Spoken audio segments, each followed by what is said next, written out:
I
see a few more people coming in. Thank you to all of those joining. We're giving it that's 2 more minutes before we start today.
One, two, 1, 2. Hoping you can hear me. So I guess we can kickstart today, just out of respect for everybody's time and those who are here at the assigned time. I know our judges are here. Super excited about that. I know our startups are here as well. Super excited about that too. Welcome everybody to our Pitch and Raise Challenge by XFounders. I want to just frame you about what today is about. So today is not a typical airy-fairy demo day. There's no voting by applause or panel feedback round where that's all you get. And also there's no symbolic prizes or credits or something like this. What happens here today, and we're really proud of, actually leads to a real decision. Yes. So it's made live by real decision makers. You know who they are. You will see them in a minute with real capital behind it. Okay. So what happens today leads to real decision making by real people. You will see in front of you everything live, the consequences, the outcomes, everything will be shared today. So we felt a really different approach from what we typically see in the market in more of these kind of demo days that try to brand themselves through that event more than actually give value to the startups. So today, 5 startups will pitch. The judges will evaluate independently. So each judge will make their own assessment of each startup. And one team will walk away with $25,000. That's cash in hand for you, for your project, allocated, assigned today for everybody to see. So today, more than anything, really is about clarity of thinking. I would say execution readiness, conviction under pressure. We know the criteria under which we'll be looking at the startups, the judges as well. And again, the good news is all of this is in a much more open and crowd open way than you would typically see in other demo days. So let's keep it focused, innovation driven, optimistic, and sharp. Yes. Briefly, I want to introduce our judges who are here today with us as well.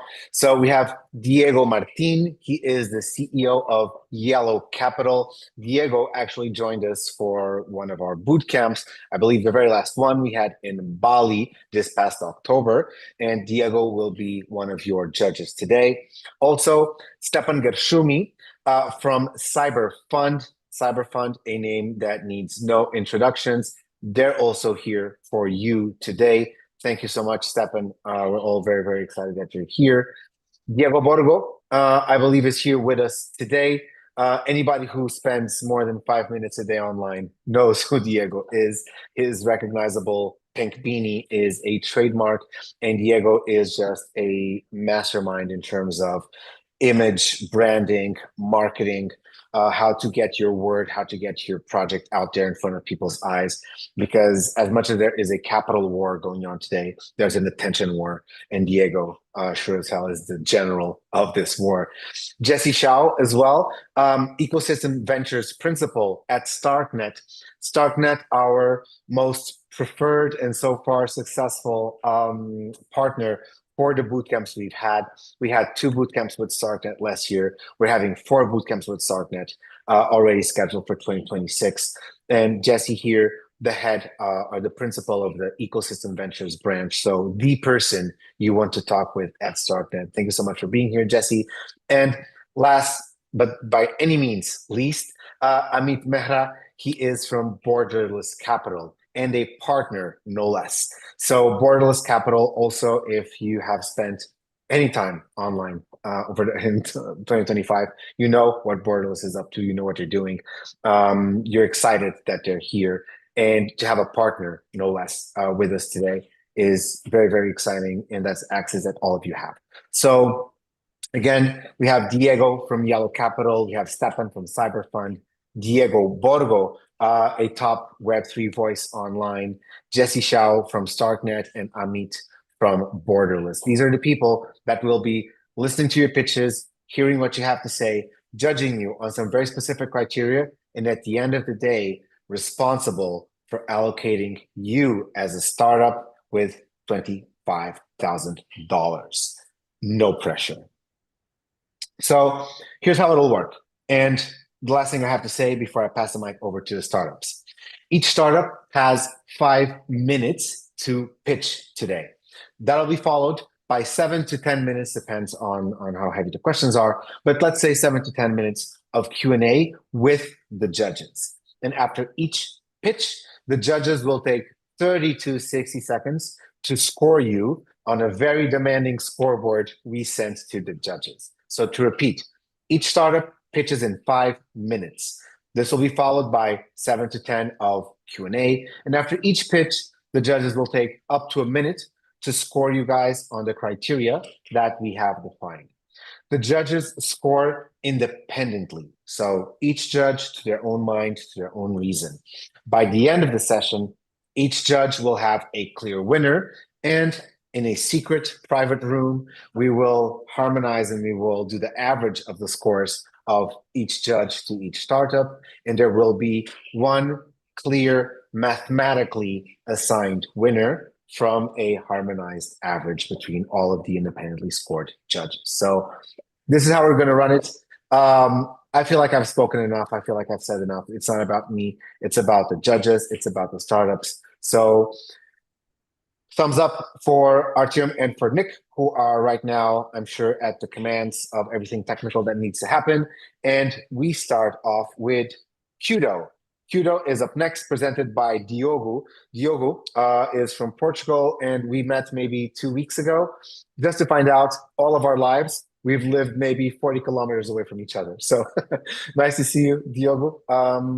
Our proximity geographically means nothing. I'm not a judge today, so this influences in no way the outcome. Diogo, the mic is yours. Take it away, buddy. You're the very first startup today. Kick it up on a high notch. Thank you so much. I believe you can all see my screen now, correct? Okay, awesome. So yeah, So hello everyone, thank you so much XFounders for having us today. It's an amazing opportunity. I'm Diogo, CMO of Kudo, and I'm here to introduce you to the Web3 platform for indie games. So let's start with the market. So both Web2 and Web3 gaming have been growing fast, and indie games in specific are growing even faster. This is mostly because of the recent advancements in AI. But here's the key. Less than 0.1% of gamers are currently Web3. That's a massive untapped opportunity. But first, we need to fix some of the known issues that we see in Web3 gaming. And the issues are clear. So blockchain is still hard to learn and use for gamers. Having one token per game is not sustainable enough. And NFTs often lack real utility in the gaming world, and they do false promises in terms of interoperability. Due to all of this, Web3 gaming has gained a negative reputation among gamers. But Kudo is solving this. So with Kudo, any game can integrate Web3 features in less than 30 minutes with no blockchain knowledge required, and it's free to use. All games will be sharing a single credit system called Kudo, which developers can use to bootstrap their games. Beyond these interoperable credits, gaming assets can also move across games, creating true interoperability. On the incubation side, Kudo offers tiered support to indie developers, from a concept to a fully fledged game. Developers can progress by hitting milestones or with a monthly subscription. By joining Kudo, they get instant exposure to our community, access to development tools, and visibility with publishers. And all of this ties up into a bigger goal of speeding up how games move into Web3. We also want to make it easier for anyone to become a game developer. And that's where the Kudo AI Playground comes in. It is a ChatGPT style app where anyone can make a playable game just by using prompts. And it's not just one prompt and it's done.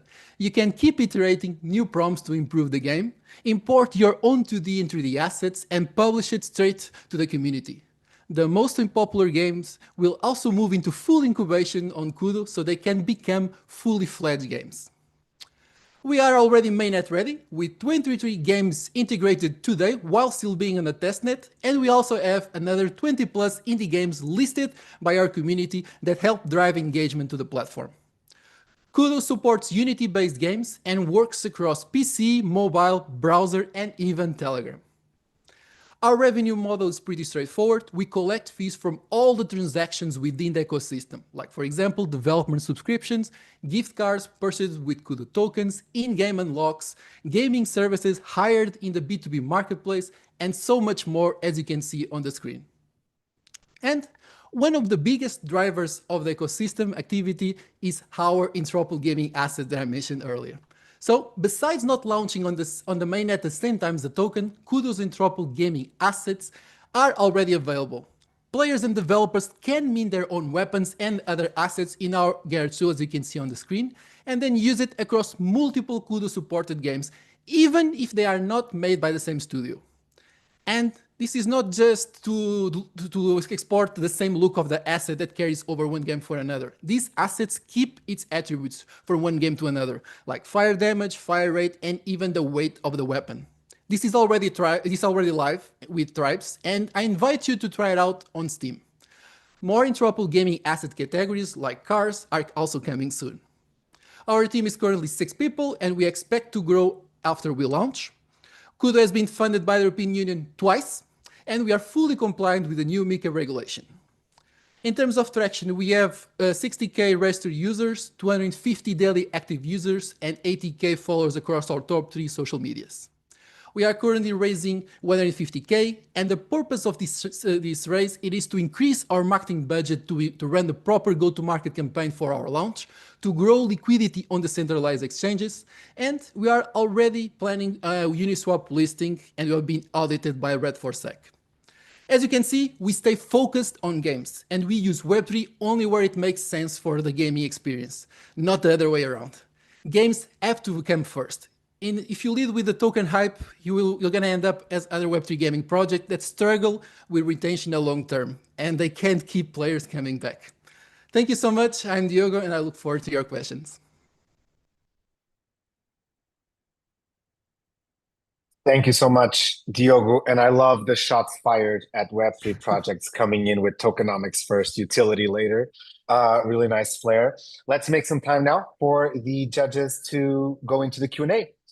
So we have 5 to 7 minutes, or as long as there's actually questions for. Judges, just go ahead, either raise your hand or unmute yourselves, and it's a conversation between you and Dio.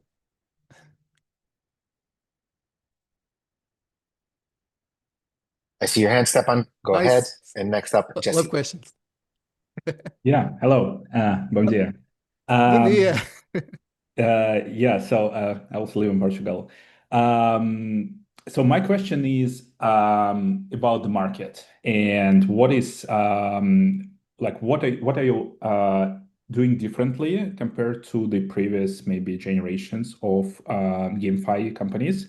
Because we've seen a lot of pretty good products. The issue is that there was not really good games. Like games were not fun. It was like mostly casino, mostly financial games, like yeah. So what is your kind of strategy or wedge or differentiation that you think will allow to actually get a lot of fun games or game developers?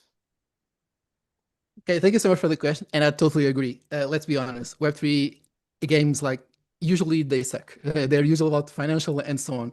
And we are coming from a gaming background. We were game developers first, and then we moved into Web3, and we see a lot of potential. But what we have seen is on Web3, it is first a token and then the gamification around it. And we saw that was a potential to do it the other way around. So we see that are a lot, and I mean, a lot of really good indie games that for some reason they don't see the light of the day because it is a bit monopolized by big corporation, but there's really good indie games that will put to a corner most Web3 games. So instead of focusing on our game, we decided to create an SDK that we provide for free for indie game developers, where they can integrate in their game in less than 30 minutes. So we weren't going to remove the structure that you need to create a whole tokenomics for each different game. No, it is an SDK that you can integrate in 20 minutes, and the game is already live and enabled with Web3 feature. And this allows us to bring games that maybe they were launched like 10 years ago, 15 years ago, and then now they lack the community, they lack people playing it. But they are still way better games than most of the games that are on the Web3 side. And with this, we can bring these good games to the Web3 side. So we bring good quality games that don't have community, and we bring it to Web3 that have the community but don't have those good games that you mentioned. So we believe that it is a perfect match, and we love doing this. And we have seen that there is growing a lot of indie games, and we are now onboarding a lot of them while still being on the testnet, and they see that they get more traction. And we are not limited to the games that we develop. So as it keeps growing, more games will join in, and it makes us a true interoperable token that's not limited but what we develop. I hope I answered your question. And what are, maybe just follow up, do you have any like examples of those games that already integrated or they're in process? Yes. Let me see if I can go here. So these are the games that are already integrated. It comes from games that are for mobile, games that are for PC. And usually what it comes is we have games from indie studios, small studios that have like 8 to 10 people. Some are even solo developers. And we approach to them, usually it's organically, because we go to a lot of gaming conference, more than actually Web3 conference. And we don't try to sell like, have a token because you're gonna get rich tomorrow. We try to have this token because it connects you to other indie games, and they'll be more susceptible to invest time on your game because they know that their progress or the credits that they are getting in your game are not going to be locked inside that game. They can easily log in into a different game that's developed by another studio and use the same credits that they are getting. There's no need to go to exchanges to use what we have been getting on one game to another. And this removes a lot of friction that actual gamers don't want to deal with it. Got it. Yeah. Thank you. Thank you. Thank you so much, Stepan and Jesse. Go on ahead and grill our Diogo. Thank you so much. Hi, Diogo. I really appreciate how good you are at presenting and storytelling. You're a very strong founder. So on Starknet, we have something called Cartridge, and Cartridge actually does something very similar. They're a gaming studio with the infrastructure and tooling to help developers build out their games, and they also have an arcade and account abstracted wallets so that it's easier to onboard users. But one of the the key questions here is I see that your revenue model is focused around collecting fees from these games on your platform. But currently, a lot of VCs are not investing very much into gaming because there hasn't been high signs of revenue in the last couple of weeks.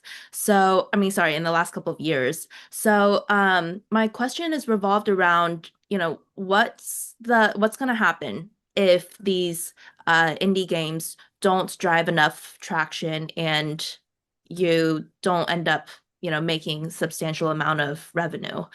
Do you have like a backup plan or other strategies on how to monetize? Sure. Thank you once again. So good questions. Thank God I came prepared. So what we do is we don't see investors as investing as investing in Web3 gaming. We see it as investing in indie gaming. And the way I started the presentation is we have not seen indie gaming stopping for any signs like we have seen with Web3 gaming, because that VCs are losing interest because they are not good examples, we'll say it like that. But in indie gaming, and especially with advancement in AI and even with the newest launch of Google, we've seen that this opens the door to a lot of solo developers and smaller teams to be able to create really good games. We just saw that the game of the year started as an indie studio that they launched Expedition 30 and they won it. And we see this happening more and more on that upcoming year. So we just want to use the Web3 as a layer to connect all these indie games, but still give them the ownership of the game so that they can do it. We just use it as a connection where for the end user, they will not see it as they are using Web3 or this is something of cryptocurrency. It's just going to be like these credits that, there's another game that uses these credits. I can still be using it. And as they are progressed to do this transaction, we are collecting those fees. On the other way around, since we were also indie developers, we've seen that indie developers struggle a lot to connect with publishers. And so since the last year that we've seen a shift in this, we start connecting with publishers and saying like, this is what we are doing. We kind of categorize ourselves as an incubator, but not as a traditional way, because we help these games from concept, like they are trying it out. They can even start as a concept with the AI playground that I showed before. But if they have a game that's still in beta, they can test with the community, because the community is also rewarded for finding bugs in their games. It's one of the features that we have on Kudo, so they can follow the process as the game becomes a fully fledged game. And this allows us to not only give a monthly subscription for indie developers that want to level up their game, because it gives them access to development tools that will help develop their game, but also give them access to these publishers once we believe they are ready. So we're going to have like a hybrid revenue model, not purely on Web3. Gotcha. And amongst these 23 games, are they all built by external developers, or were some of them built in-house by your team?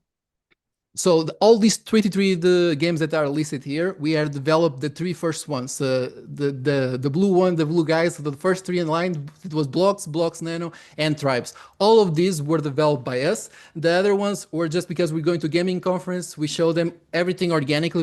We are funded by the European Union, but it is for research and development. So we have not did any big campaigns around acquiring gaming studios. It's just showing how it is. They stick with us. They see that they have more people playing by having Kudo, and it's not intrusive at all on their games. So they stick with us, and they've been enjoying, and they have been helping us as we develop Kudo to the point that it is right now. Awesome. Thank you, Very Diego. good. Thank you, Thank you, Diogo. And Diego, you're up. Go on ahead. Yeah, thank you, Diogo, and thank you for your energy. It was a good presentation. Thank you. You mentioned interoperability in terms of the game assets, and I was thinking, why would myself as an indie developer want to allow external assets into my game? I'm bringing a sword from that I bought in another game. Aren't I losing out in my own in-game sales? And is there any part on the revenue model that solves this conflict of interest? It is. So it's not yet, because I said this is not going to be released at the same time as the token. It's going to be released later on. But the way it is and the way we see it nowadays is that this is not for every game developer, for sure. There are a lot of game developers that want to keep control of their games and to optimize how the game works with their own assets or even sell their own assets. But what we've seen opposite, and we use usually Roblox as an example, like you don't have like to have a perfect game. Users love to do you with user-generated content and bring their own weapons and have fun with this. And we see this a lot on indie games and not so much in AAA games. So what we are seeing is we are inviting a few studios that they are just developing or the field because they know that people are going to import weapons, and once they do it, we want to find a balance. So although the weapons have these attributes that are limited by a limited amount of points that they can distribute, the limited amount of points also changes according to the type of weapon and so on.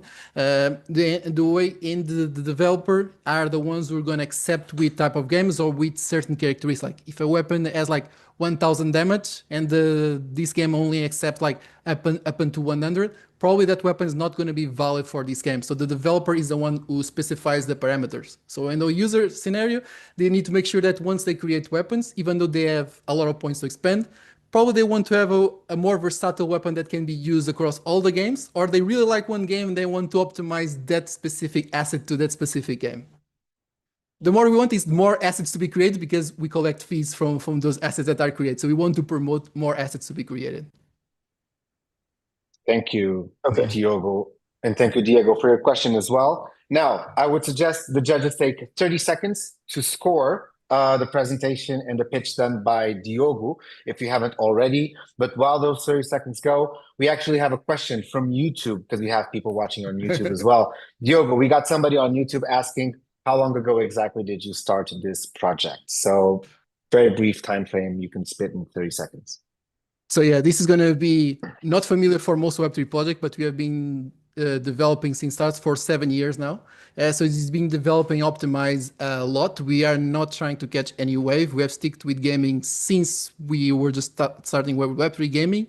And we have been optimizing and testing on testnet for over 2 years now. And it leads to the point that we are finally ready to launch because due to MiCA regulation, it is now affecting Europe, but only in Portugal. And I see some people are also from Portugal. It only took place at the regulatory body last December. So we finally are in the position that we can launch as a Portuguese company. And that was our goal since day one. Very good. Hopefully soon enough, we'll be able to launch across the 27 member states with the EU Inc. initiative. Very good. So we've been scored. We've been pitched at as well. Answer word question on YouTube. Diogo, thank you so much. We will circle back to you at the end when we announce a winner for the big suspense. And I would like to move on to crypto now. That's crypto with a K, not related with Kim, Courtney, or Khloe Kardashian, but it is crypto with a K. So I would like to ask either Artyom or Nick, one of our technical engineers in the background, to allow access so we can have crypto come on stage.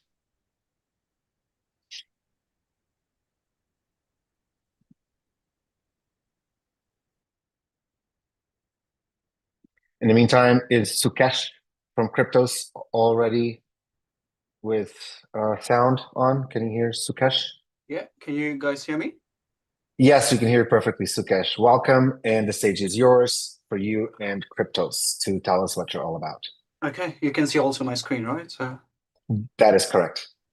Okay, cool. Well, thanks for having me, and I see a lot of familiar faces here in the jury and also in the panel as well. So it's always good to meet fellow Web3 people. So my name is Sukesh. I'm the CEO and founder of Cryptos. I'm based out of Sweden. I'm originally from India, but I've been living here for like 11 years now. So today I'm going to present Cryptos. So what we do at Cryptos and why we do it, why we do what we do as well. So let's get started. Okay. Can you see my screen? Yeah, there we go. So one of the fundamental problems today in crypto is like the fragmentation. So as we can all agree today, the moving assets between different accounts or like sending to friends or even like for paying for services, like we always like manually check, okay, did I copy paste the address correctly? Or like Am I sending to the right person? Am I paying the right invoice? Or am I interacting with the right protocol? So there are like too many exchanges, too many protocols, too many chains, too many bridges. There's no freaking standard in the industry. So when we compare this to TradFi today, like in TradFi, you have very well structured standards with very well regulations, and you have connection layers like Plaid or Tink in Europe and open banking standards, which basically makes it like super easy to build like fintech applications and like avoid a lot of scams and issues in the process. So this is one of the primary things which solves the user experience that we see or lack in Web3 today compared to TradFi. So in Web3 today, we have a lot of applications, we have a lot of diversity, a lot of exchanges and continuous innovation. But the fundamental thing that is missing today is the standardization. So due to the lack of standardization, any new company that is interested in like adopting crypto or want to build crypto has to understand like every single blockchain, every single wallet, and then every single exchange as well. So that's a nightmare for developers. And for maintaining these applications as well, it's going to be a nightmare. And that's where Cryptos comes in.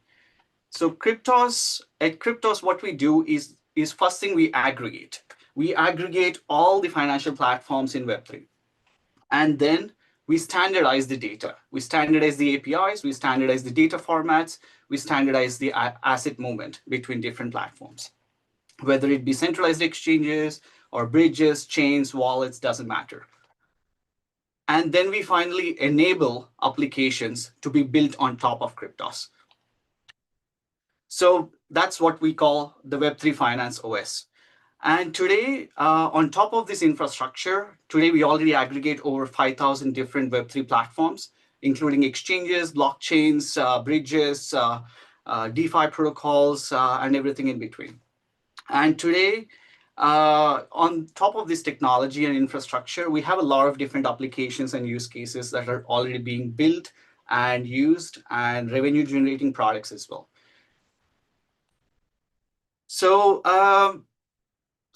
like the way it works basically, right? So the first thing is like we have applications ranging from portfolio trackers to tax solutions, compliance solutions, hedge funds using it, VCs using it, accounting firms using it, and even like the banks are using it because they wanted to like get source of funds to support their crypto clients with the regulations and compliance requirements.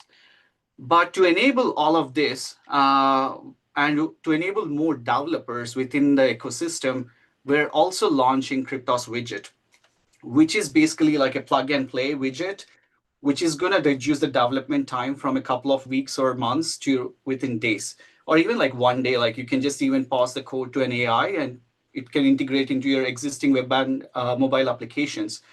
And it's as simple as that. So by integrating Cryptos widget and Cryptos SDKs, you can now enable any fintech application to support crypto assets, crypto exchanges, crypto portfolio data, and also crypto users as well. So this basically unlocks a whole new set of user base and also the growing adoption of the Web3 and digital assets and combined with the TradFi systems. So that's the bridge between TradFi and Web3. That's what we are. On the 5-minute mark, Sukesh, if you have a last message you want to send out, you have 10 seconds for it, but you have met the 5-minute mark. Yeah, that's fine. I think I'll end it here. Thank you so much. That leaves more time for the judges for Q&A. Smart move, Sukesh. So I see Jesse's hand up first. Jesse, go on ahead and cross-examine our Sukesh here. Thank you. I beat you this time, Stepan. You can raise your hand faster for the next one. Well, thank you guys. Thank you so much for presenting this. I actually really think that this is a good idea. My question is really around like the practical, how many people have created, something on cryptos. Like I'd love to see the traction. Yeah, there we go. I think I have the perfect slide open for that. So to date, already, like we have more than 40,000 retail users that are connected with the Cryptos network, and we track a bit more than 120,000 accounts right now. It's exchange accounts, it's blockchain accounts, different chains. And we track over more than $300 million in assets on a day-to-day basis. And we also have businesses using the products as well, that's built on top of Cryptos. And yeah, we have a lot of distribution channels with Binance, Phemex, Bitstamp, and a lot of wallets and exchange partners as well.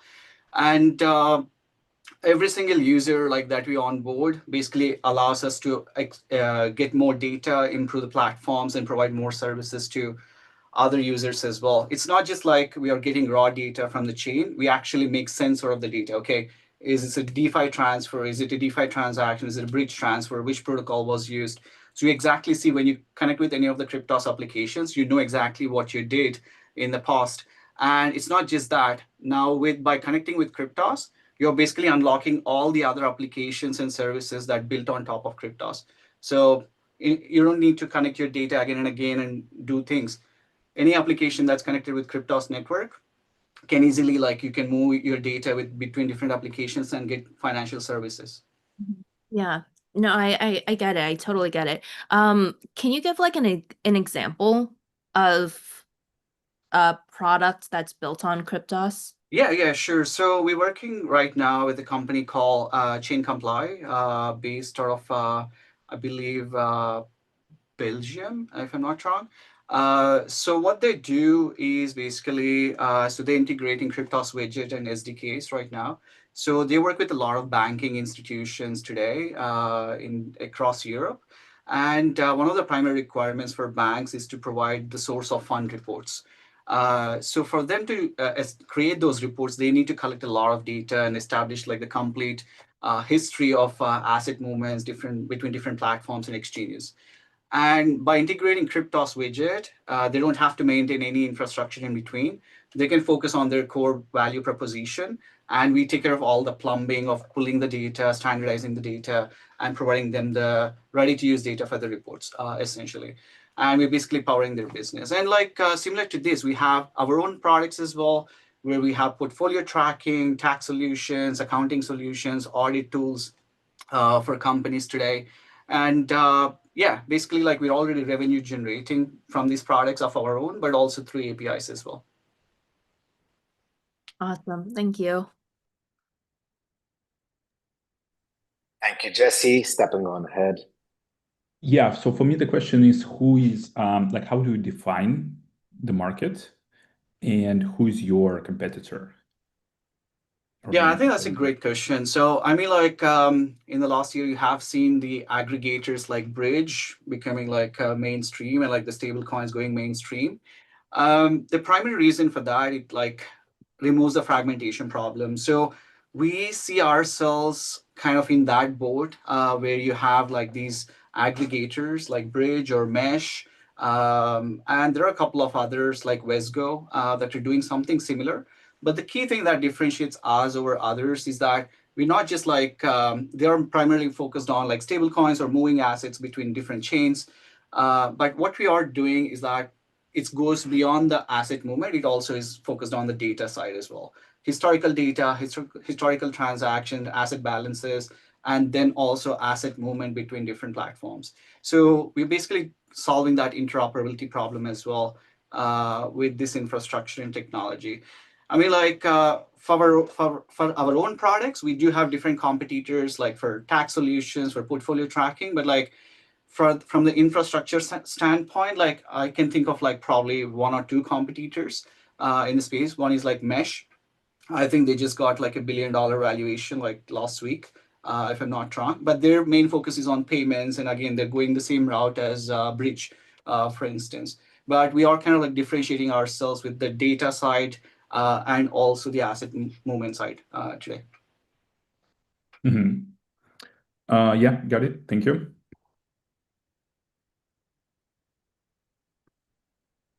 Thank you, Diogo. Go ahead and take the mic. Yeah. Diogo, you're up. Hello, Sukesh. Nice to see you here, buddy. It was unfortunate you couldn't get everything in the 5 minutes. We know each other, and I know your product quite well. But yeah, you've shown some good traction in terms of accounts and users. how is currently your revenue stream split between that tax product that seems like your flagship subscription and the enterprise SDK licensing? Yeah, I think What's that's your primary driver right now? Yeah, I think that's a great question. So today, like in the last 12 months, we generated close to $350,000 in revenue, and if we look at the split, I think it's close to 50% comes from our enterprise sales right now, and then the rest of the 50% comes from our retail, which is like the tax products and portfolio tracking solutions. And we already signed deals this last month for API and infra services as well. So yeah, now we like diversifying our revenue sources a bit more, but everything is powered by the same infrastructure at the end of the day. So our margins are like super high, our costs are super low, and it's all the same infrastructure, but just different use cases and different revenue streams for us. Thank you. And then you mentioned some competitors to the last judge, and there is mostly I see mainly traditional fintech giants that are moving kind of into the Web3. Some people like Played that are starting to move into crypto. What is your personal maybe let's say internal crypto motive that keeps them from simply just adding a Web3 service and displacing your connectivity or your connection layer for all data and everything? Because obviously they're well funded, they're very big, they come with backing, and they can just integrate their solutions into Web3. How are you able to tackle that? Yeah, I think you're correct. I mean, Played has been trying this for I think like 3 years now. First, when we like got to know about it, they added a couple of exchanges, but it's outdated now because in Web3 and crypto, like exchanges change their APIs like every other week. I mean, you're in the market maker business, you know that. So there is no standard, and blockchains doesn't have a standard. RPC providers doesn't have a standard, and bridges doesn't have a standard. So because of working and battle tested technology over the 3-4 years now that we've been building and optimizing, so that's the edge that we get when it comes to Plaid or others. And eventually maybe we will sell to Plaid our infrastructure and they can expand to crypto space when they see much more opportunity.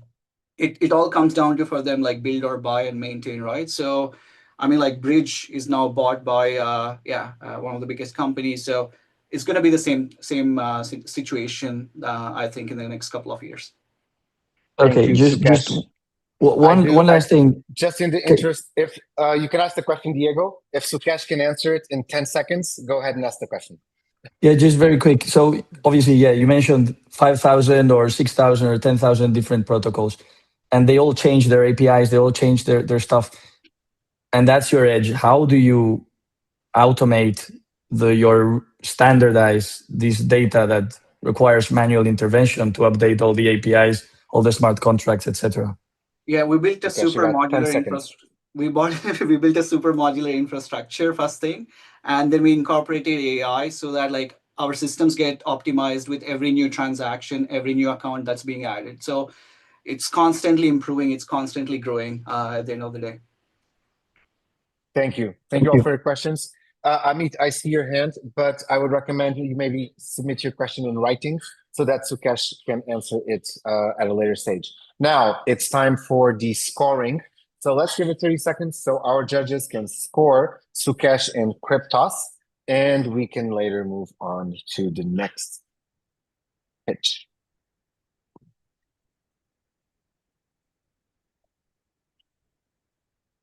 And from YouTube, we have not a question, but a comment. Leonardo Raquesite says, so glad to see CMC Labs portfolio company Cryptos pitching. So Cryptos definitely well connected, not only already in touch with Yellow Capital and an acquaintance of Diego, but also CMC Labs. Well done, Sukesh and Cryptos. I think everybody is a bit more bullish on you guys after this. Very well. Good. So that's 30 seconds for the scoring. Thank you so much, Sukesh. I would love to move forward now to Time Guardian, and Amira is on standby and ready to jump on. So from the technical team, Artyom, Nick, if we can give the wheel of the car to Amira, she will take us to an outstanding destination, I'm sure. Amira, can I get a sound check?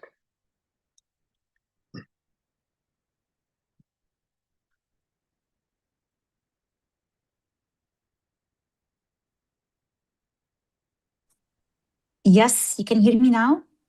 We can hear you. We can see our screen. There's literally nothing stopping you from delivering an amazing pitch. So the stage is yours.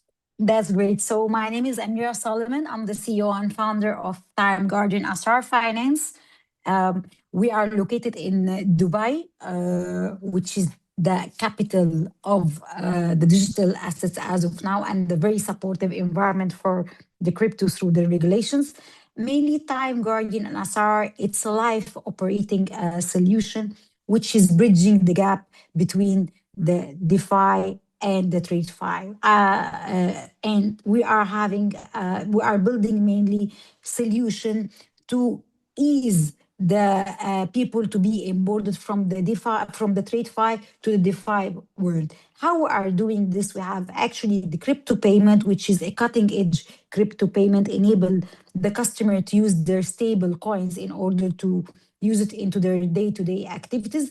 And this is we are not launching it to the customers. We partner with the biggest payment solution provider, which they are licensed into the UAE, Bahrain, and Oman and Egypt. And it's facilitate 40,000 POS machine. Not only this, we are having our AI DeFi investment protocol. In addition, we have a state-of-art capsule, which is saving your data and migrating to the next generations. So what is the problem mainly we are solving, and why we said that we will merge the gap between the TradeFi and DeFi? We said mainly that it's have a lot of intermediates. When we go to the payment solution, you will find that there is a scheme same like Master and Visa. You will find that there is a payment solution provider in the middle, and then the merchant get his payment after 1 week might be, which make him doesn't have the liquidity for 1 week. Not only this, the customer himself paying a lot of fees. It's really very slow and it's unsecured. So what we're bringing in, we are bringing the wallets and settlement. We have a cash management solution. We are having an AI optimized investment, which have a lending and borrowing tool with decentralized vaults. Not only this, we are having liquidity providers who are supporting us in order to do the instant settlement to our merchants and our PSPs. And we have the encrypted data storage, which educate them how to store their data and keep it for their next generation. So why Time Guardian Asrar? Because it's a B2B PSP. So when we are saying PSP, it is a payment solution provider. We target only the payment solution provider which enable merchant and give access to customers accordingly. And where we stand as of now, we have a partner which called, as I mentioned, Arabian Financial Service, and First Abu Dhabi Bank, which is the biggest in the Middle East, to enable the stable coin payments and enable their customer, which is more than 2.5 million active user, to do the payments into today activities. So what our TVL, it's at $50 million as of now in this stage. Once we grow more and more and onboard more payment solution provider, we will be able to grow accordingly. But where we stand as of now, we are revenue generating through our solution, which is Time Guardian and Asrar. We are doing as of now 1.6 million, and our target for 2026 is 3.27 million. This is where we stand as of now. Who we are a team of 6 members who come from different environment. I come from the banking field, which I have 25 years of banking, and I've done one exit. It was into the cross-border payment, and this is my second company. My partner is Mikhail Kano. He comes from the blockchain, so we complement each other. I am the TradeFi, and he is the DeFi, and this is how we bridge the gap. Of course, I have Clem, who comes from Revolut for the UI and UX to give the customer a unique experiences. And I have multiple people who come from the tech and operation to support us to make this solution live and operating into the GCC. Who's behind us? We have the biggest actually supporters from different aspects because when I'm raising, I'm looking only for the long term or the smart money in order to collaborate together. And this is how we got actually B2B solution live and operating in a short time. So I have a big really names behind us, whether it's from the telecom, whether it's from the banking, whether it's from the Web3, all of them really, it's a very supportive people, and they are coming from excellent backgrounds, which open for us the doors for being alive as of now. What we are doing, we are raising 3.5 million at a valuation of 20 million, and this is to expand our AI into the DeFi product suite and scale our solution across the full MENA region and accelerate as well our merchants and customer acquisitions. This is what we are looking for. Thank you so much, Amira, and just within the 5 minutes as well. Really, really well done. Without further ado, I would love to give the stage to our judges to cross-examine, grill, ask questions. Go ahead, Stepan, I see your hand. Yeah, thank you. Quick question. What is the business model? How much do you charge? And what is the customer segment? Like what type of businesses are the paying customers today? Excellent question. So as I mentioned, I'm live and operating by a partner. It's a B2B solution, which partner with the payment solution provider license entity, given that I read into their license. So I have already existing payment solution provider, which called Arabian Financial Service, which have 50,000 POS machine, which give access to 1 million customer base live and operating in Bahrain and in the UAE. I have as well 15,000 customers under First Abu Dhabi Bank, which is the biggest bank into the Middle East, using my capsule, time guarding capsule, in order to safeguard data and transmit it. And now we are working into their stable coin to make it as our main stable coin to enable the payments for their customer base, which is one of the biggest one into the Middle East. In the pipeline, I have 3 digital banks, which we signed already the NDA with them in order to enable them in Q4 2026. But now my focus is FAB, which is the biggest into the Middle East, and Arabian Financial Service, which is up and running and generating revenues. And in what's so how much do you charge, or what's the cost? Okay, so I do a setup fees for my solution, which is mainly $100,000, and I do monthly fees of 1.5, and I share a revenue through my DeFi protocol 60-40% with the license entity. Okay, yeah, thank you. Most welcome.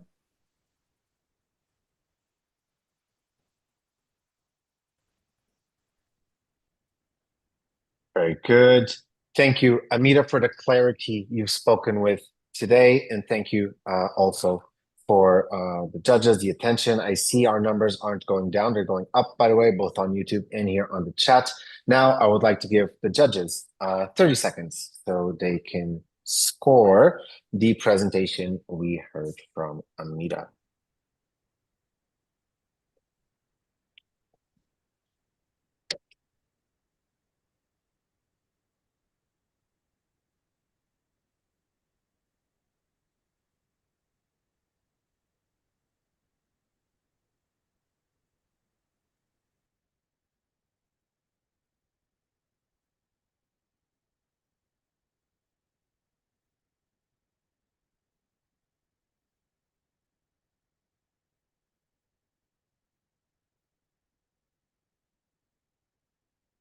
Very good. We're the 30 seconds up. In the meantime, Amira, a quick note also from YouTube. We're getting 10 seconds. Would you recommend Dubai for today in this market setting up a crypto license?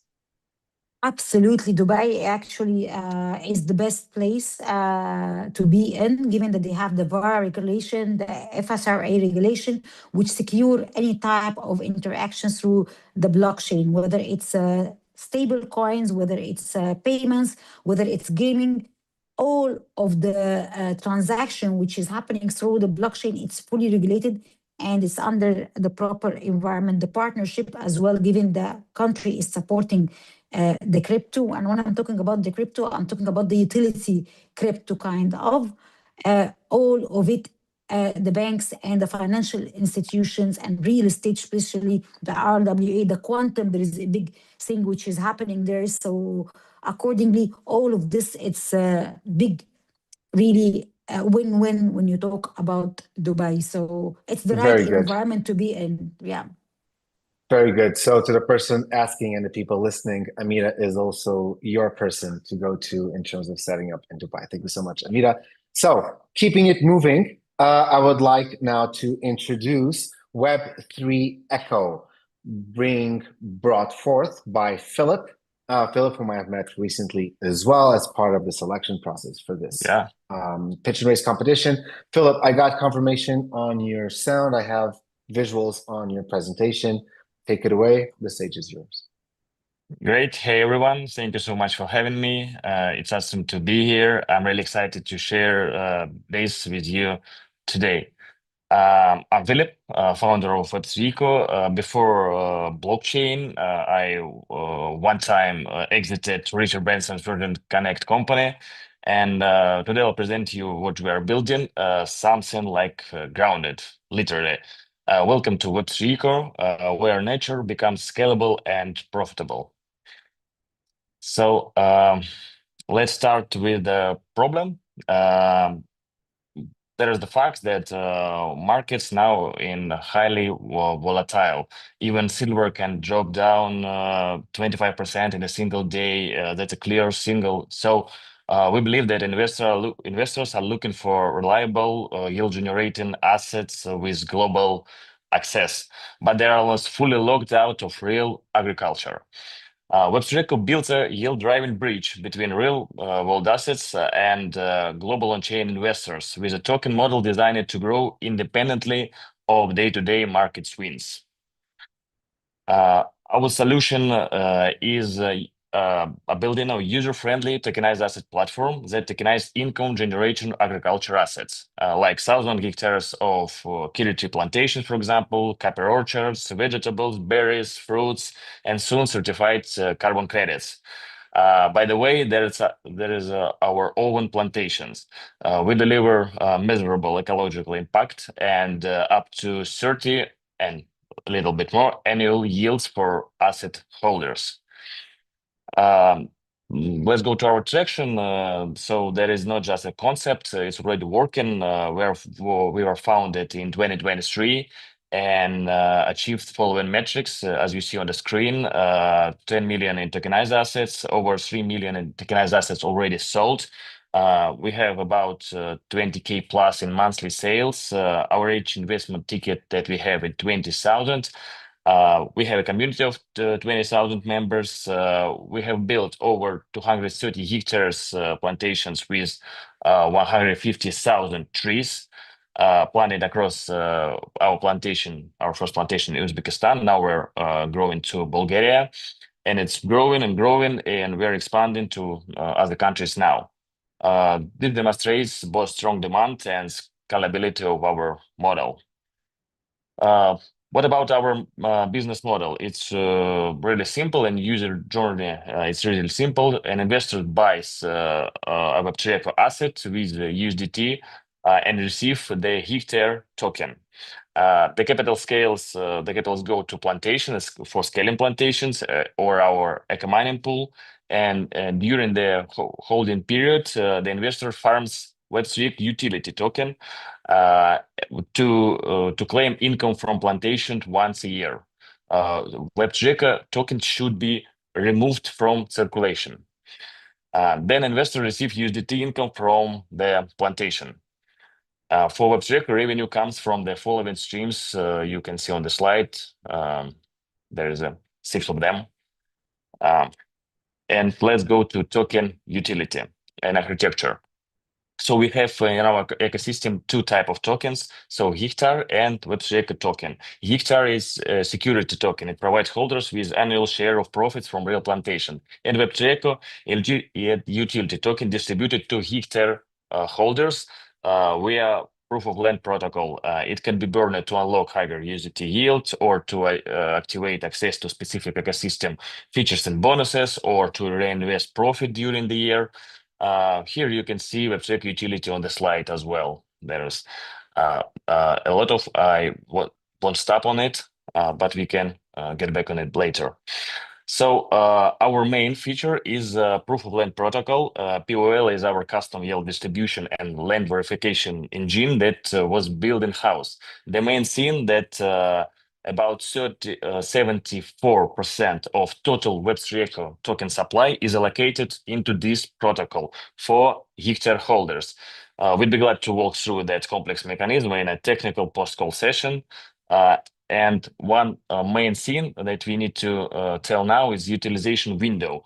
On the top of proof of land protocol, we have utilization window. This is how both Hectare and Web3 Eco holders get profit in USDT. Hectare holders can exchange the Web3 Eco they received during the year for USDT inside POL and share 90% of total plantation profit and an internal token price. And Web3 Eco holders, not security asset holders, can bring their purchased tokens into this utilization window and share remaining 10% of plantation profit without holding the Hectare. So let's go to our roadmap. We see our path clearly and move forward to step by step, achieving our goals, including our key metrics, the number of hectares and number of total sales. So you can see it on the screen as well. And to speed up our investment ask, we're raising 1 million now in our seed round at 48 million FDV with an 80 million FDV at TGE. Funds will be used for product development, but mainly for marketing and great listing on exchanges. The FDV may look high at first glance, but more than, as I said before, I mentioned before, more than 74% of Web3 Eco total supply is allocated to POL protocol. This mechanism keeps circulation market cap outside POL is really low, around 5.6 million after year one and 20 million after year two. So we can tell And about that's 5 investors. minutes, Philip. Yeah. I would leave Okay. what you have next, maybe to include it in the Q&A going forward. Okay. And I would like to give it to the judges the space to ask you questions. So for sure, you'll have Yeah. a chance to go into a bit more detail. Thank you, Philip. And Thank you. kind judges, you are up.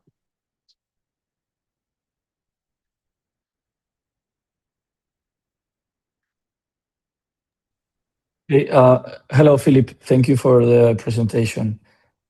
Yeah. Thank So you. one Hi, of your Diego. last hello, buddy. One of your last slides, you said you are seeking 1,018,000 at a $48 million valuation.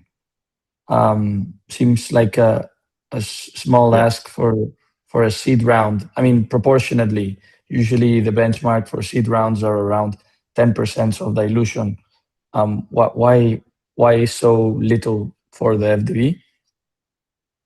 Yeah, it's about all about this our POL mechanism that we allocated in this proof of land protocol, about 74% of total supply. That's why our old economics goes a little bit like this, but we don't need so much money for development. So we're profitable now. We have sales. We increase our sales every month. Our next goal is to increase sales up to 500,000 per month, and next goal to $2 million per month. So we need raising for only having good bakers inside and money for marketing and listing in nearest months. So that's why I think. Yeah, I understand, but see the investors that are looking to invest in your project and that will like your project, regardless of FDV or anything, won't want to take a risk for such a small part of your company.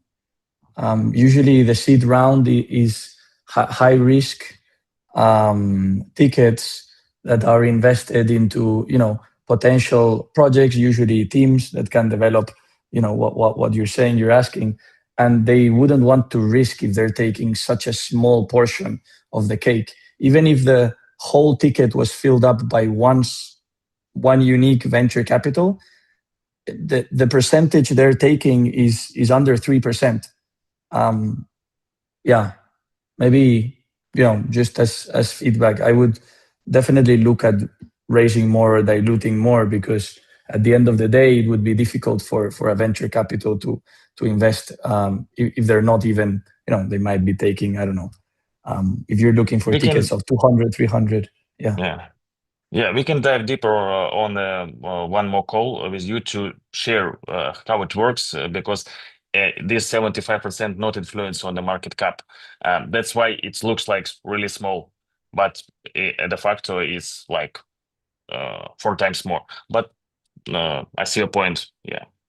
I also agree with Diego, especially since the profits from this seem like it's a long-term investment. So with such a small check, it's just like not really worth it for investors. You can explain your question in different words, or I already have answers for it. No? No.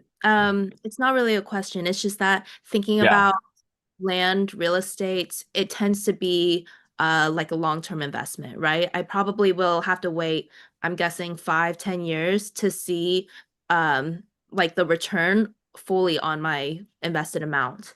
So I'm guessing that with such a small check, it might be hard for investors to, want a quick turnaround, especially in the crypto space when there's, protocols coming out left and right where you can make back your money plus more within, a couple months or a year. Yeah, it will be like a year with us too. You need to dive deeper in our tokenomics. So because of this utilization window, it works like this. It's always like the same amount are distributed to POL protocol. Always the same amount of token year by year. But the number of hectares and amount of year-to-year profit increasing every year. So that's why you like as investor can burn, we can say like burn your tokens to exchange your tokens to part of the profit from plantations on a higher price in the end of the year. That and every year much more higher. So it was on my last slide that I haven't time for it, but we have like a calculation for it, and it will be like 1.8 billion our FDV in 10 years. It's like just like it was on utilization window, but market can say different, but not depends on what goes on the market. It could be like this in this utilization window, so investor can exit on like this. So it's like 10x for investors minimum. So it's a not so long period for us to win this calculation.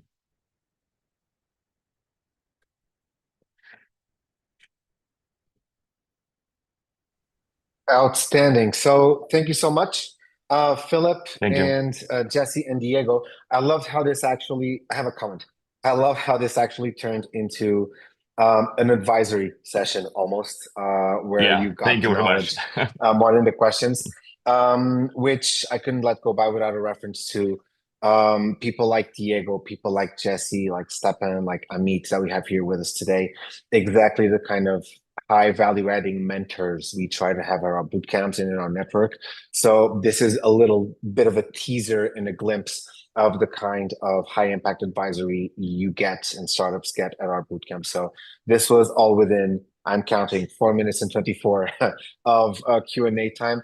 Imagine what startups can do with 30 days of just being surrounded with this kind of high impact support. So thank you so much, Diego. Diego, by the way, past participant in one of our bootcamps as a mentor as well. And Jesse as part of StartNet's ongoing open invitation. Always just show up.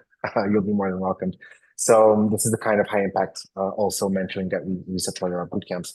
So really glad that this is where the direction took. Very good. So Philip, that was all from your side until we speak again at the end of the session. Again, thank you, Diego, thank you, thank you, everyone. Jesse, for Thank you, your Diego. Thank you, impact Jesse. Yeah. and for your comments. Next up, we have Huna. Huna from Svetoslav. I am giving the team a couple of seconds to connect technically Svetoslav and Huna, who will wrap up this pitch and raise session for today as far as the presentations go. I have visuals on Huna and I have audio on Svetoslav. Svetoslav, nothing stopping you. We hear you, we see you. Take it away. Nice to meet you, and congrats to everyone who presented until now, sorry. Yeah, I want to present Veruna, and let me start with storytelling, how we started. We started this project because of our, well, I would say already one of the largest entertainment group in the music worldwide. Why it's largest? Because also we owning a couple of IPs, and this is IPs as couple of festivals. And one of the festival is top 3 worldwide. That meaning first one is Tomorrowland, the second one is Ultra Miami, and the third one is Untold. And Untold, we have 2 editions. One is in the Europe, it's in Transylvania near the Dracula, let's say, and also one is in Dubai. We are holding all the type of artists that you know. We are holding over 250 artists per edition. And then to imagine the scale of this festival, it's over 420,000 of the people in 4 days.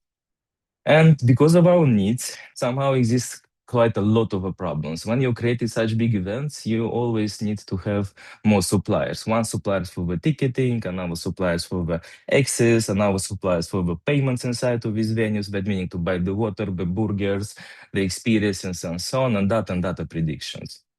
That's why we decided to create the Runa, because of the 10 years of existence, we tried a lot of suppliers, and was a lot of problems between them. They're not connected by APIs. Also, the user experience is very bad. They need to create more accounts to top up, and so on and so on.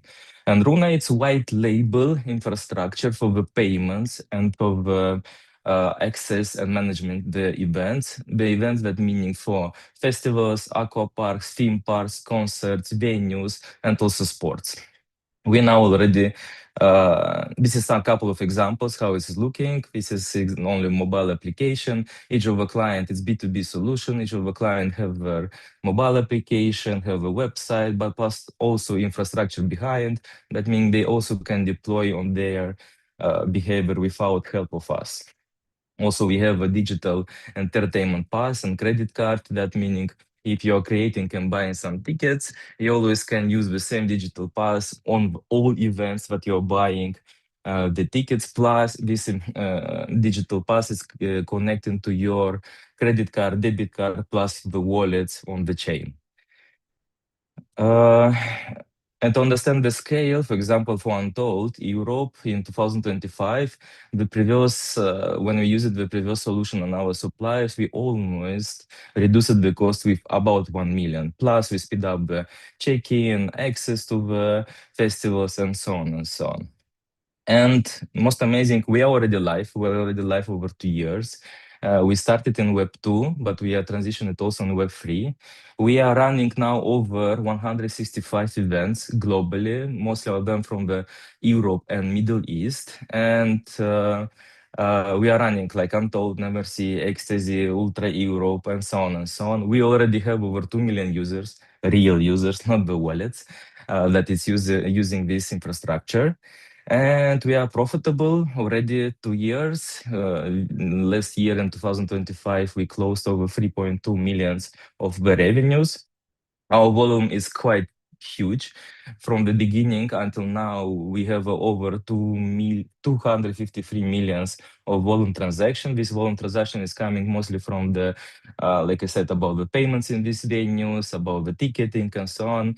Here you can see a couple of clients who is using Untold, Zamna, also Dubai, government of Dubai. Zamna Group have over 100 licenses globally, and many others. And we are quite happy to announce that this year we also launching another arm from our side. That meaning we also will serve a lot of Web3 conferences, and the first conference is already 12 conferences onboarding in 2026, and it's just the beginning. Like a proof of talk, consensus, permissionless, Istanbul Blockchain Week, and so on and so on. And most important, I think, news is that we are official the infrastructure for the government of Dubai, DIT, Department of Economical and Tourism, and we are launching the first festival with them. It will be in the March. It will be over 120,000, and plus Asia like Azamna, Comic Con, and so on. But also, we are quite happy to announce that we are in the final due diligence with Revolut for their launchpad. That is quite cool for us because we are solution Web.5 between Web2 and Web3. And we closed the seed round. The investor leader was Aptos Lab, K-Rocks, Funfair, New Tribe Capital, and others. And we are raising now the Series A. And another good, let's say, news, it's that we are launching now yield producing fund. It's the producing fund over 10 million, and we are launching in 2 months. Will give a benefits quite cool for the LPs. They will receive the analyzed interest rate between 15-25% per year in 12 months. Our competition is Life Nation, because it's like not Ticketmaster, but Life Nation, because we exactly with this yield capital, we are working to make credits to the organizers, to the artists, and so on, plus the payments, that meaning a Stripe and another small, let's say, ticketing or payment solution.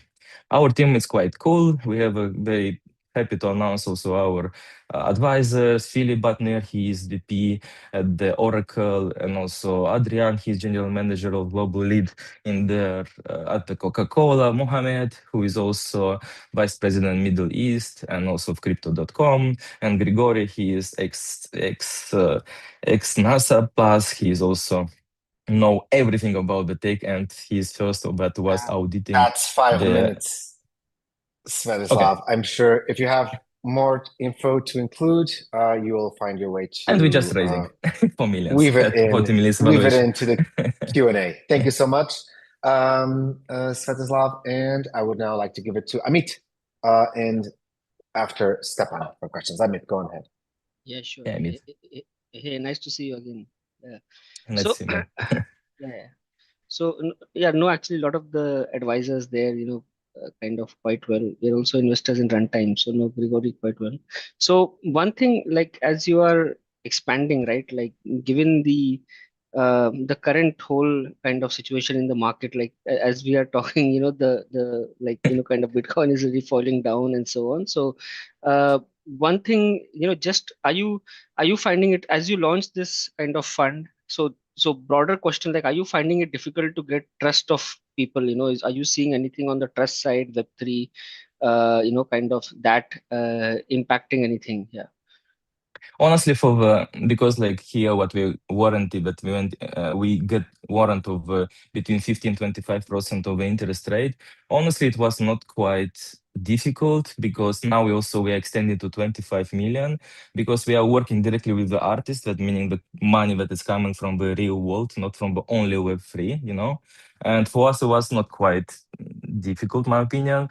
Like already Funfair, Insomnia Lab, we have a Creatify, plus we have a lot of LPs from the Hollywood that it was amazing, like Matthew Hetterman and so on.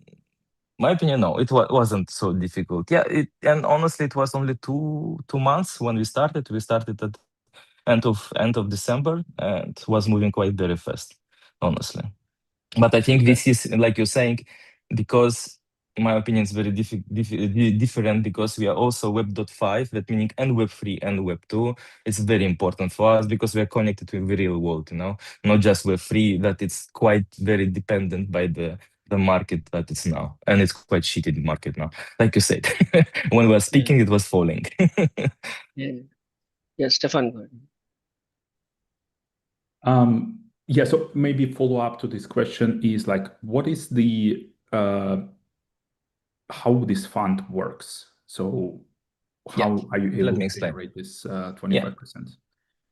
Yeah, the idea is that we, because of our network, we are super connected. We have a super good distribution because our events plus the organizers with who are working, also Zamna group who have over 100 licenses globally. And we have at least 250 distribution, that meaning what we are doing. When we are going to, we want to pre-book the artists, the big artists. We did before, but with the smaller ones. Big artists meaning the show costs between 1 million until 1.45 million, right? Okay, when you are going to the artist, many artists are limited the shows. For example, Anima, who is very popular globally, they have 20 shows per year. We want to pre-book 10 shows. When we are pre-booking 10 shows, because we have distribution, because we're directly saying you can perform here, here, here, here, he is giving us a bulk discount. This bulk discount can be between 10% until 40%. This is the first part. After we are reselling these artists to promoters, and when we are selling to promoters, we are selling to the full price at 1 million, right? For example, it has 20% of a discount, but meaning already 20% we are doing for the interest rate.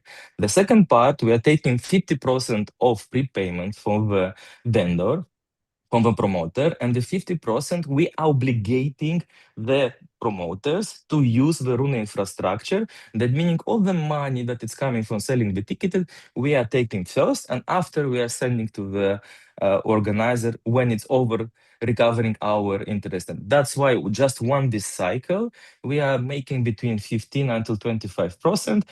And this fund can be used between 2-3 times per year, depend by the artist and so on. That's why we can warrant until 25% interest rate in 12 months. And So why I'm a little bit sick why to speak.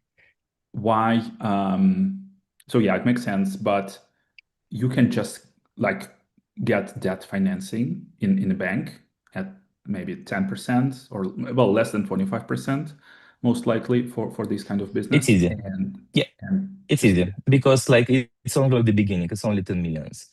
And the scope is to get until in the 2-3 years until 100 millions.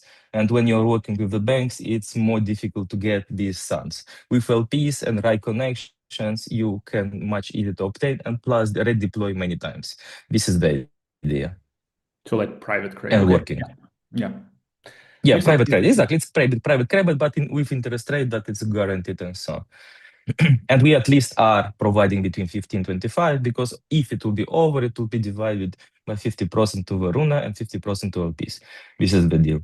Like if you're open, we are we are open to discuss after.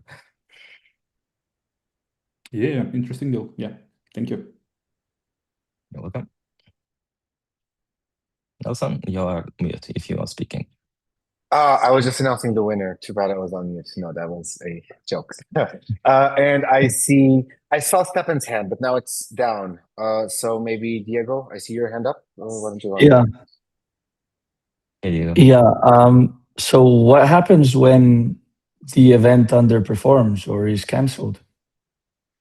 It's very easy. That's why we are working directly with the artist. And when for example, it's not selling the promoters specific amount of the tickets or the payments inside, we unplug the artist and we're selling to another promoters. It's very easy. Also, if, for example, if you ask if, let's say, the artist will be died or will be killed by the horse or break the leg, whatever, all of them have insurances. Plus, in this industry, in the entertainment music industry, if you will not repay or not pay something, you'll be blacklisted forever, and you cannot work with any promoter, any artist, and so on. And that's why. And the risk is super minimum. So my family runs business on also this kind of business, and artists are protected everywhere. Like if you're canceled, you need to reposition them into another event at the same ticket size. They don't care, but they will need to be repositioned. Yes. Will you take care of that logistics? That's under your cost, and doesn't that affect the yield? No, it's not affecting the yield because we are repositioning the artist because we are working only with a sellout artist, right? That meaning we are repositioned on our promoter that are fighting for this artist because he's limited shows. And it will be not from our cost, we just unplug and plug to another festival, another concert, another venue, whatever, where we have a distribution and where exists interest. Okay. Thank you. Welcome. Very good. And Stepan, I just want to make sure, did I dream or did you raise Yeah, your I hand? asked my question already, so I'm good. Very good. So Stepan got it. Diogo got it in. Jesse, we're good from your side as well. And Amit, also you got yours in. Diogo, Svet, Amira, and Thank you. Kryptos as well. Thank you so much. Your part is done. So there you go. What happens next is the deliberation. So for the drum rolls, what will happen for transparency, all of the judges here and myself, we will go to a separate room. We will look into the individual scoring. We will do a very simple average of the scores given. And the next time you see me, in about 2 minutes, we will have a winner to announce. So if you just hang on tight, we will all be right back.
1, 2, 1, 2. How are we on sound? Can I get a thumbs up from someone? Anyone? Thumbs up that you can hear me.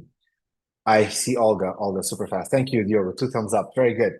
All right. So, if you noticed, we took a little bit more than 2 minutes for the deliberation. This is a sure sign that it was actually a very, very close first and second place. It got down to the philosophy of what we're doing here today. And at the end, we did go straight to the mathematical basis of the individual scoring of the judges. So we were able to not just honor our commitment, but actually be tested against it. And we're very, very happy to say that the winner of today's pitch and raise competition is Runa and Svetoslav and his pitch. Congratulations. We're super, super excited for you. I do want to Cool, thank mention you. again, very good.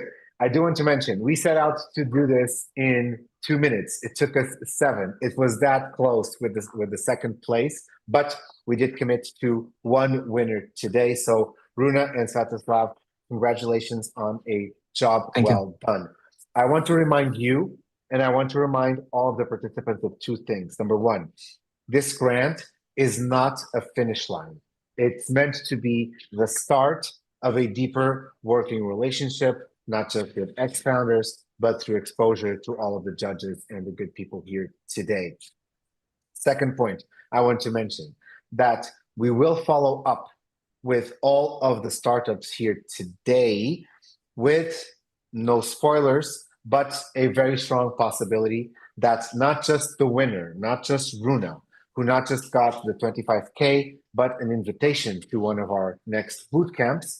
But the job done today by all of the other startups was so strong. We're having already internal conversations in the background at XFounders to very possibly extend further invitations to the other startups who pitched here today. Because honestly, there's not one that we can say we would not like to have join our ecosystem and attend one of our boot camps. So no promises, but expect follow-ups, all of the other 4 on that. I will end with this. Regardless of today's outcome, this room, and again, is meant to be a place where relationships start, not just end. So to the founders, to the judges, to everybody watching us on LinkedIn, on Zoom, and on YouTube simultaneously, all of you are more than welcome to reach out, not just to us, but amongst each other. Indirect value we can offer to all of you is super, super important for us as well. That's how real ecosystems get built. That's what we set off to do from the beginning of this event, to be different from other online demo days or online raises. So whether through the 25K, to the invitations of joining our boot camps, to the connections you can make today, we're very proud of what we did here today and hope that actual value gets built. So we are XFounders. I have been Nelson. You have been amazing today. I wish you all an amazing end of week. Nelson out. Thank you. Thank you. Thank you. Have a great day. Thank you. Have a good day. Bye bye Thank you, bye. bye. Bye. Congratulations. Congrats. Thank you.